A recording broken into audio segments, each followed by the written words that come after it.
સિદ્ધાર્થ રાજાના કુળગઢ, ગૌતમ ગણધરના ગુરુરાજ એવા ચરમ અને પરમ તીર્થંકર ભગવાન મહાવીર સ્વામીના ચરણ કોણમાં ભાવપૂર્વક આ વિતરાગ પરમાત્મા આ સારા જગતના જીવોના હિતને કલ્યાણને અર્થે આ જગત જીવના ઉદ્ધાર અને સમુદ્ધારને અર્થે આ પરમાત્મા કહી રહ્યા છે, જીવાત્મા તારે તારા જીવનની અંદર આયારો પરમો ધર્મ. ભગવાને શું કીધું? આ પરમાત્માએ એક એક ગુણસ્થાન ચડતા ગયા ને એમ એક એક આચારની વાતો કરતા ગયા કે પહેલાના 4 ગુણસ્થાનની અંદર જોઈએ ને તો ભગવાને કીધું આયારો પરમો ધર્મો. આચારે શ્રેષ્ઠમાં શ્રેષ્ઠ ધર્મ છે. એ પરમ અને શ્રેષ્ઠમાં શ્રેષ્ઠ ધર્મ રહેલો છે. અને એક એક જીવાત્માઓ એ જો પોતાના જીવનની અંદર આચારનું પાલન કરે, જો પોતાના જીવનની અંદર એ નિયમનું આચરણ કરે ને તો એનું તન તંદુરસ્ત રહે, મન મસ્ત રહે અને શરીર હંમેશા સ્વસ્થ રહે. જે કોઈ મહાન પુરુષો અત્યાર સુધી થઈ ગયા એ બધાએ એમના જીવનની અંદર એ કોઈને કોઈ નિયમનું પાલન કર્યું, કોઈને કોઈ એમના જીવનની અંદર એમને આચરણનું પાલન કર્યું ને એના કારણે જ એ લોકો મહાન બન્યા છે, એના કારણે જ એ લોકો ફેમસ બન્યા છે. અને ખરેખર આખી દુનિયાની અંદર આપણે કહીએ કે શ્રેષ્ઠમાં શ્રેષ્ઠ જો કોઈ ધર્મ હોય તો જૈન ધર્મ. શેના માટે? નિયમના કારણે. શેના માટે? આચારના કારણે. કારણ કે આ જૈન ધર્મ એક જ એવો છે કે આ પરમાત્માએ એમને જૈન દર્શનની અંદર આ સૂક્ષ્મમાં સૂક્ષ્મ જીવોનો આચાર પાળવાનું વાતો બતાવી છે. બીજે કોઈ ધર્મની અંદર ક્યાંય આટલી સૂક્ષ્મતાની વાતો બતાવી નથી. એટલા માટે ભગવાન કહી રહ્યા છે કે આ જૈન ધર્મ એ પણ એ ઊંચામાં ઊંચો અને શ્રેષ્ઠમાં શ્રેષ્ઠ રહેલો છે. આ 4 ગુણસ્થાનક સુધી ભગવાને કીધું આયારો પરમો ધર્મ. આચાર એ શ્રેષ્ઠ ધર્મ છે. અને 5મા ગુણસ્થાને ભગવાને તમને વાત કરી કે જૈનાય પરમો ધર્મ. જતનાય ધર્મ ભગવાને કીધો તમને. કોને કીધું? કે તમે ઘરની અંદર બધું કામકાજ કરો છો એની ના નહીં, પણ તમે કામ કરતાની સાથે તમે શું રાખો? અરે જતના રાખો.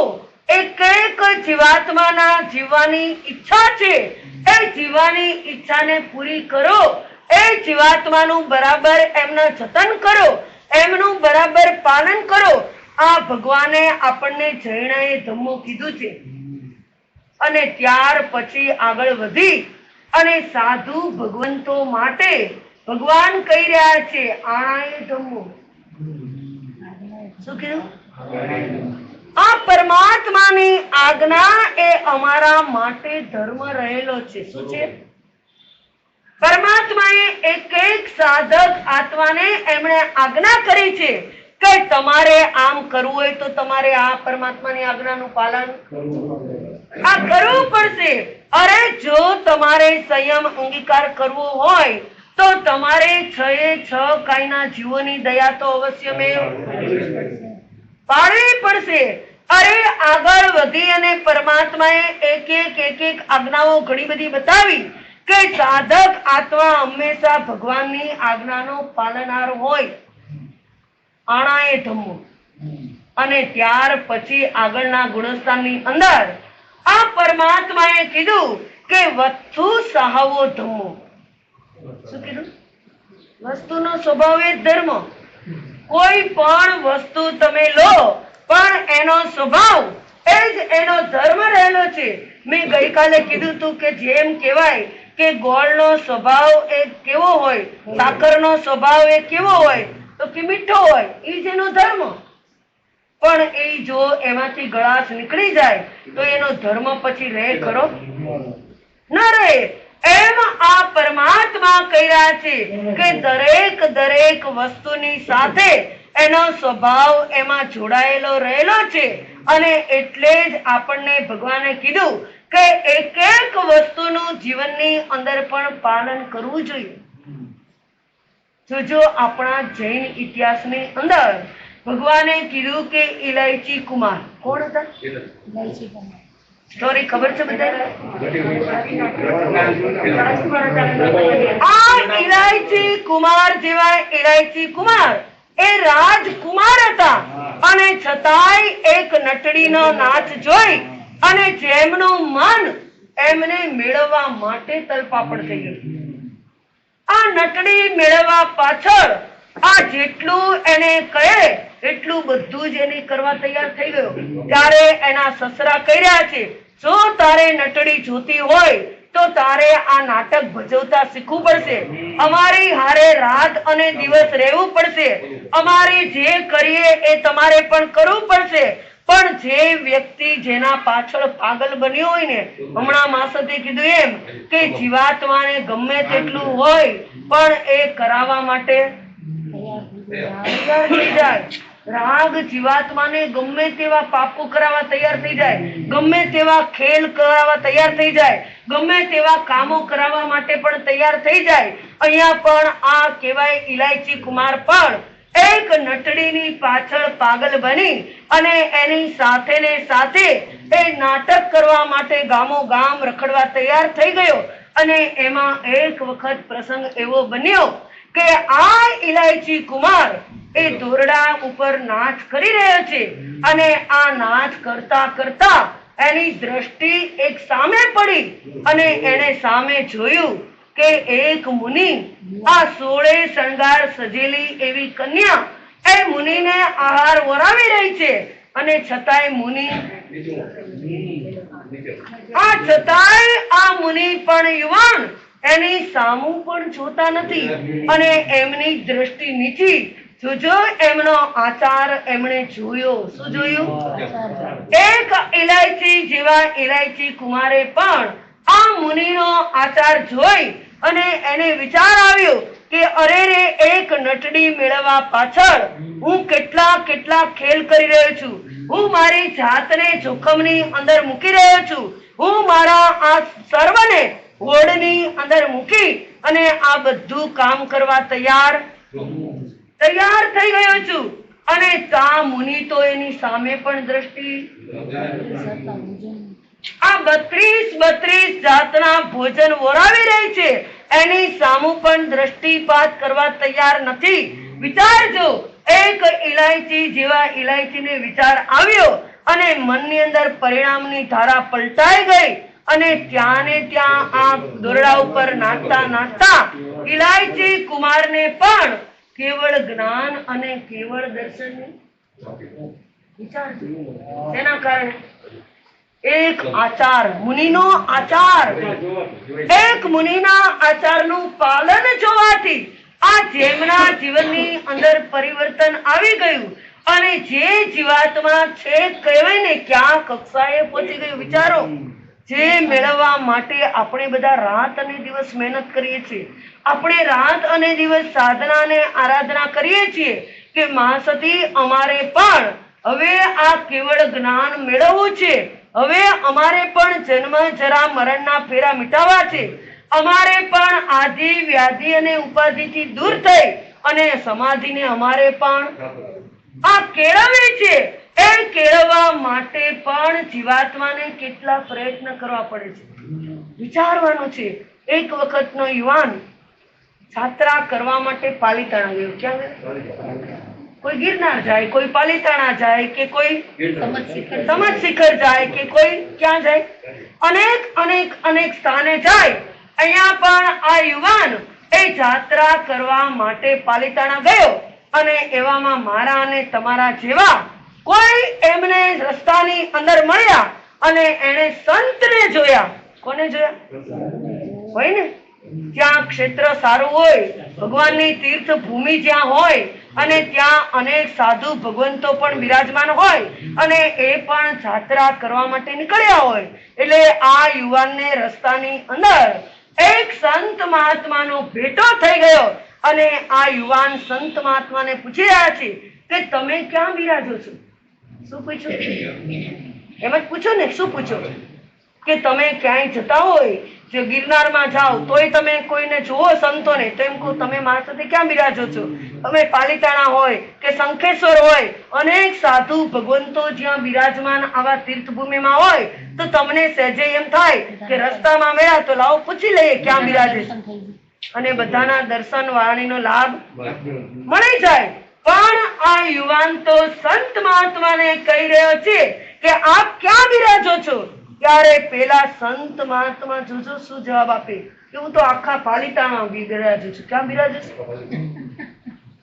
હવે કોઈ ડેસ્ટિનેશન તો હોય ને, રહેવાનું સ્થાન તો ક્યાંય કોઈ ને તમારું, કે તમને એમ કે મુંબઈમાં રહો છો, પણ મુંબઈમાં કઈ જગ્યાએ ભાઈ?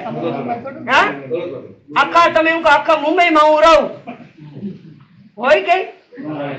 અલા યુવાનને વિચાર આવ્યો કે આ સંત મહાત્મા, અને એમણે પૂછું છું ક્યાં બિરાજો, અને એમ કે છું આખા પાલિતાણામાં વિચરું છું. ત્યારે પેલા સંત મહાત્મા કહી રહ્યા છે ભાઈ હું 10 વર્ષથી પાલિતાણાની અંદર સ્થિરવાસ છું. કેટલા વર્ષથી? 10 વર્ષથી. આ 10 વર્ષથી પાલિતાણાની અંદર બિરાજમાન છું, પણ મારું કામ એક જ છે કે સવાર પડે અને આખા પાલિતાણાની અંદર જે આ મહારાજ માસતી હોય અને જેમની ઉંમર થઈ ગઈ હોય, જેમની વૃદ્ધાવસ્થા હોય અને તબિયતના કારણે ગોચરી પાણી ન લઈ જઈ શકતા હોય, તો એમને હું ગોચરી લાવી અને એમને વપરાવું છું. આ મારું કામ છે. શું કરવાનું? આ સંત મહાત્મા કહી રહ્યા છે મારે અઠમના પારણે અઠમ, અને આ સંતોની વૃદ્ધા જે સંત સતીજી છે એમની વયાવચ કરું છું. એટલું જ નહીં, જે સંતોની ઉંમર થઈ ગઈ હોય, જે એમના કપડાનો પણ કાપ કાઢી શકતા ન હોય, તો એમનો કાપ પણ હું એમને કાઢી આપું. એટલું જ નહીં, અરે જે સંતોને એમ થાય કે ઉંમરના કારણે બીજે જઈ ન શકતા હોય અને એમણે કોઈ પણ જાતનું વાંચન કરવું હોય, આગમનું કે વગેરે કોઈ પણ ગ્રંથોનું, એમને જે કાંઈ ગ્રંથો જોતા હોય ને એ હું લાઇબ્રેરી અંદરથી લાવી અને એમને હું આપું છું. આ મારું કામ છે. શું કામ છે? એક જગ્યાએ નથી. એટલે ક્યાં છે? એક જગ્યાએ. કોઈ એક ડેસ્ટિનેશન ઉપર હું નથી, પણ હું તો આખા પાલિતાણાની અંદર આ ગમે તે જગ્યાએ વિચરું. ભગવાન આપણને કહી રહ્યા છે જીવાત્મા, કોઈ પણ વ્યક્તિના આચારને તમે જુઓ, એમના આચારને સ્વીકારો અને આપણા જીવનની અંદર એ સુધારો લાવો. શું કીધું? આપણા જીવનની અંદર સુધારો લાવો. કે ભગવાન કહી રહ્યા છે સંયમ લેવો એક શક્તિ છે. સંયમ લેવો એક શક્તિ છે, પણ સંયમનું પાલન કરવા માટે સામર્થ્ય જોઈશે. શું જોઈએ છે? સામર્થ્ય જોઈએ આપણી. અરે જે દીક્ષા લઈ લીધા પછી ખાવું અને પીવું એ શક્તિ છે, કારણ કે ખાઈએ પીએ તો શરીર હાલે ને, નહીતર ક્યાંથી હાલે? અરે ખાવું અને પીવું એ એક શક્તિ રહેલી છે, પણ જીવનની અંદર તપનું આચરણ કરવું ને એ સામર્થ્ય રહેલું છે. અરે કોઈ સંત મહાત્માને આપણે આ ગમે ત્યાં ફરી અને પુસ્તકો વગેરે લાવી આપવા, એ વાંચવા એ આપણી શક્તિ છે, પણ ફરી ફરીને ગોતીને શોધીને પુસ્તક લાવવાને એ એમનું સામર્થ્ય છે. આપણે સંયમ લીધા પછી આ પુસ્તકોનું અંદર વાંચન કરવું અને એમના દ્વારા આપણે સ્વાધ્યાય કરવી એ આપણું સામર્થ્ય છે. ભગવાન કહી રહ્યા છે સંયમ અંગીકાર કર્યા પછી પણ આ જીવાત્માની શક્તિ કેટલી હોય, પણ એની અંદર પણ સામર્થ્ય કેળવવું પડે. શું કેળવવું પડે? ભગવાન જેવા ભગવાન ઋષભદેવ એ દીક્ષા લીધી અને દીક્ષા લઈ અને ગોચરી માંથી નીકળ્યા. જોજો જોરદાર જેમના અંતરાય કર્મનો ઉદય હતો. શું હતો? અંતરાય કર્મનો એવો જોરદાર ઉદય કે જેમને 1 2 3 4 નહીં પણ કેટલા દિવસ સુધી આ 400 દિવસ સુધી આ જેમને આહાર અને પાણી કાંઈ ન મળ્યું, આ એમનો સંયમ એક શક્તિ હતી સંયમ પાલન કરવું, પણ એમાં 400 દિવસના ચોવ્યારા ઉપવાસ એ એમના માટે સામર્થ્ય ફોરવવાનું હતું. શું હતું? વિચારો, સામર્થ્ય ફોરવ્યા વગર ક્યારેય કોઈ જીવાત્માને સિદ્ધિ મળતી નથી. અને એવી જ સિદ્ધિનું પાલન કરવા માટે આ પરમાત્માએ મને અને તમને આ બધા જ આચારનું પાલન કરવાની વાતો આ ભગવાને આચારંગ સૂત્રની અંદર મૂકી છે. કઈમાં કે આચાર એ તો રોટલા સમાન છે. કેવો છે? અને બાકીની બધી વાતો છે ને એ પીપરમેન્ટ જેવી છે. કેવી છે? એ વિકલ્પો અને પીપરમેન્ટ જેવી છે. ભગવાન કહી રહ્યા છે આચાર એ તો પાયા સમાન રહેલો છે. જેમ તમારે સરસ મજાનો બંગલો બનાવવો હોય અને જો એ બંગલો બનાવવા માટે તમે પાયો મજબૂત ન કરો તો એના ઉપર બંગલો બની શકે? એના ઉપર ભવ્ય ઇમારત તમે સર્જી ન શકો, એની અંદર કોઈ પણ જાતના રંગરોગાન ન કરાવી શકો.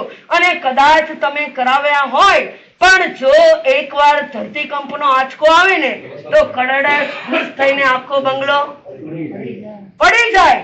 પણ જો તમારા આચારનો પાયો બરાબર મજબૂત હશે ને તો ગમે એટલા વાવાઝોડા આવે ને, ગમે એટલો પવન ફૂંકાય ને તોય તમારા બિલ્ડિંગને કાંઈ ન થાય. એવા આચારાંગ સૂત્રની અંદર આ ભગવાને કેવી વાતો બતાવી કે એક એક અધ્યયન બતાવ્યા કે જે જીવાત્માના અધ્યવસાયની શુદ્ધિ કરે એનું નામ છે અધ્યયન. શું છે? અધ્યવસાયની શુદ્ધિ કરે એનું નામ છે અધ્યયન. એવા ભગવાને આ પ્રથમ આચારંગ સૂત્ર ભગવાને નંદી સૂત્રની અંદર કીધું કે પઢમે અંગે. હે ભગવાન, પ્રથમ અંગની અંદર કેટલા અધ્યયન અને શું રહેલું છે ત્યારે ભગવાને વાત કરી પઢમે અંગે દોષય ખંડા. એની અંદર 2 શ્રુત સ્કંદ છે અને એની અંદર પણવિષમ અધ્યયના 25 અધ્યયન રહેલા છે. કેટલા અધ્યયન? આ પ્રથમ આચારાંગ સૂત્રની અંદર આ ભગવાને 2 શ્રુત સ્કંદ, એની અંદર 15 અધ્યયન, 85 ઉદેશણ કાલા, 85 સમુદેશણ કાલા, 18 પય સહસૈમ, સંખેજા અખરા, અનંતા ગમ્મા, અનંતા પજવા. આ ભગવાને નંદી સૂત્રની અંદર કીધું કે આચારાંગ સૂત્રની અંદર આ ભગવાને 25 અધ્યયન, પહેલા શ્રુતસ્કંદની અંદર ભગવાને 9 અધ્યયન બતાવ્યા અને બાકીના 16 અધ્યયનની વાતો આ ભગવાને આચારાંગ સૂત્રના બીજા શ્રુતસ્કંદની અંદર બતાવી. પણ અધ્યયનની અંદર પણ ભગવાને ઉદ્દેશા બતાવ્યા. શું બતાવ્યા? કેટલા? 85 ઉદ્દેશા. એટલા મૂકી દીધા આચારાંગ શ્રુતસ્કંદની અંદર. આ ભગવાને 85 ઉદ્દેશા અને 85 સમુદેશા મૂકી દીધા. અને આ ઉદ્દેશાની અંદર પણ આ ભગવાને 18,000 પદનું એક આચારંગ સૂત્ર. કેટલા પદ? 18,000 પદ. જેમ તમે 4 પદની એક ગાથા એમ અહીંયા એવા અલગ અલગ સૂત્ર મૂકી દીધા કે સુયમ્ય અવસમ તેમ ભગવયા. હે ભગવાન, આ શું કીધું છે? અને ત્યાર પછી ભગવાને એક એક સૂત્રની વાતો કરી. આવા 18,000 પદ આ ભગવાને આચારંગ સૂત્રની અંદર બતાવ્યા. અને સંખેજા અખરા, સંખ્યાતા અક્ષરો, અનંતા ગમા, અનંતા પજવા, અનંતા એના ગુઢાર્થ અને રહસ્યો ભગવાને આચારંગ સૂત્રની અંદર આ મૂકી દીધા. એવા આચારંગ સૂત્રના પહેલા અધ્યયનનું નામ આ ભગવાને શસ્ત્ર પરિજ્ઞા નામનું અધ્યયન બતાવ્યું. શું નામ? શસ્ત્ર પરિજ્ઞા નામના અધ્યયનની અંદર આ ભગવાને કેવી કેવી વાતો બતાવી. શસ્ત્ર કોને કહેવાય, પરિજ્ઞા કોને કહેવાય અને એ શસ્ત્રના પ્રકાર કેટલા, એ બધા ભાવો આપણે સાંભળીશું. આપણા જીવનની અંદર જેટલા અંશે ઉતારીશું એટલા અંશે મારો અને તમારો આત્મા પણ દિવ્ય અને ભવ્ય